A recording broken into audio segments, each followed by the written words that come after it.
नमस्कार, जय श्री कृष्ण। आसो लव ज्ञान यूट्यूब चैनल में आप सभी का स्वागत है। तो फ्रेंड्स, हम जानेंगे शिक्षाप्रद विषय के बारे में। सफलता के लिए हर हाल में संतुलन का होना बहुत जरूरी है। अगर मनुष्य को सफलता पानी है तो उसे अपना संतुलन बनाए रखना जरूरी होता है। तो हम इस शिक्षाप्रद कहानी के बारे में जानते हैं। श्री कृष्ण भागवत में कहते हैं, सफलता जीवन में मिठास भर देती है। सफल होना, आगे बढ़ना, ये बहुत अच्छी बातें हैं। पर कभी कभी हम असफल क्यों होते हैं? इसका कारण यह नहीं कि हमारी क्षमता या काबिलियत में कोई कमी है। असफलता इस कारण भी नहीं होती कि हमारी मेहनत आधी है। हम सफल इसीलिए भी नहीं होते असफल इसीलिए भी नहीं होते क्योंकि हमारी किस्मत या हमारा भाग्य खराब है। अब आप पूछेंगे कि फिर मनुष्य जीवन में असफल और निराश क्यों होता है? ऐसा इसलिए होता है क्योंकि ज़्यादा से ज़्यादा लोग में समत्व यानी संतुलन नहीं होता है। इसीलिए वह उनको सफलता नहीं मिलती है। तो श्री कृष्ण कहते हैं, बुद्धि युक्त या बुद्धिमान वही मनुष्य होता है जो समत्व का अर्थ और महत्व समझ सकता है। समत्व या संतुलन सही सोच या समबुद्धि का उत्तम प्रमाण है। जो मनुष्य समत्व को जान ले वह जान जाता है कि अच्छे और बुरे का संतुलन कैसे करना चाहिए। समत्व जीवन में हर वस्तु में, हर परिस्थिति में संतुलन करना सिखा देता है। यह संतुलन सुख और दुख के बीच का है। यह संतुलन आशा और निराशा के बीच का है। यह जीवन जीने का संतुलन है। भगवान कृष्ण का जीवन इस बात का सबसे बड़ा उदाहरण है। उनका जन्म राज परिवार में हुआ, लेकिन उन्होंने अपना बचपन ग्वालों और गायों के साथ बिताया था। राजमहल के सभी सुख सुविधाएं दूर रहे। यशोदा मैया के प्रेम ने भले उन्हें कभी देवकी माँ की कमी का एहसास नहीं होने दिया, पर उनके सगे मामा जी का क्रोध उनके भाग्य का सत्य था। मामा कंस के बाद भी उन्हें मथुरा की राजगद्दी नहीं मिली और द्वारका आकर नई नगरी बसानी पड़ी। ऊपर से उन्हें रण छोड़ के नाम भी मिला, जाना गया नाम से भी।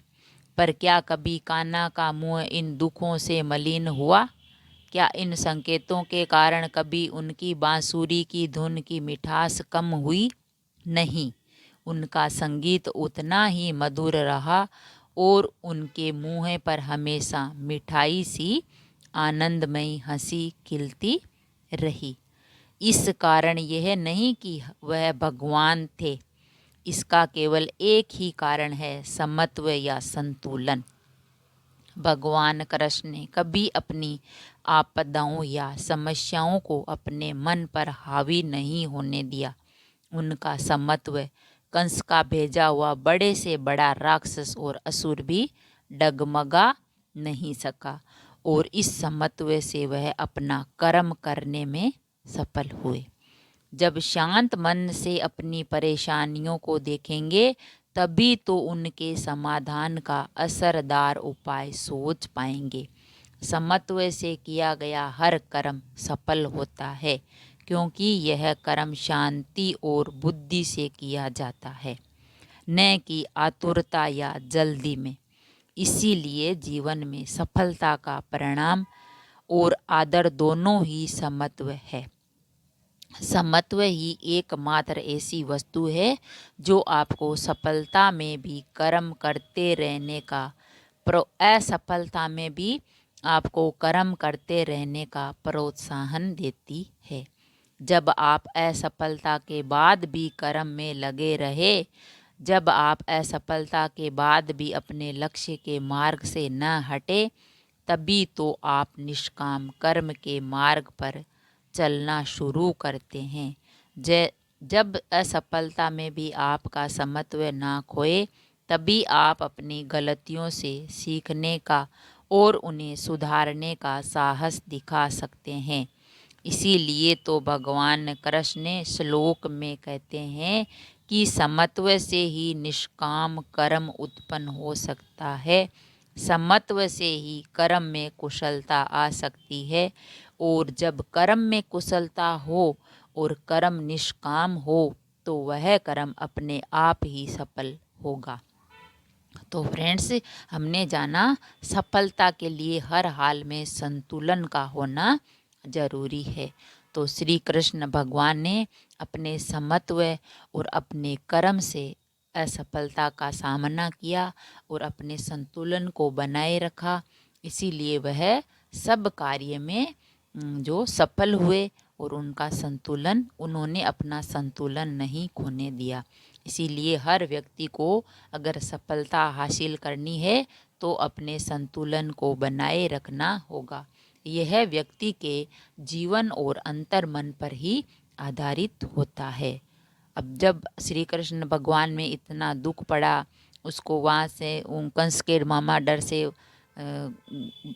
और मैया यशोदा के यहाँ रहना पड़ा, फिर भी उनकी जो बांसुरी की धुन थी वह उतनी ही मीठी थी और उनके चेहरे की हंसी भी वही थी। तो उन्होंने अपना संतुलन नहीं खोया और असफलता का सामना किया। इसी प्रकार मनुष्य को भी सफलता के लिए अपना संतुलन नहीं खोना चाहिए। अगर आप संतुलन नहीं खोगे तो आपको सफलता ज़रूर मिलेगी, और आप समत्व से अपनी जो शैली है, अपना जीवन है, उसको आप आगे बढ़ा सकते हो। आप हर काम में सफलता का संतुलन का हासिल कर सकते हो। अगर कहानी पसंद आई तो लाइक और शेयर ज़रूर करें। ऐसी ही कहानी और अच्छी अच्छी बातें सुनने के लिए चैनल को सब्सक्राइब करें। थैंक यू, धन्यवाद।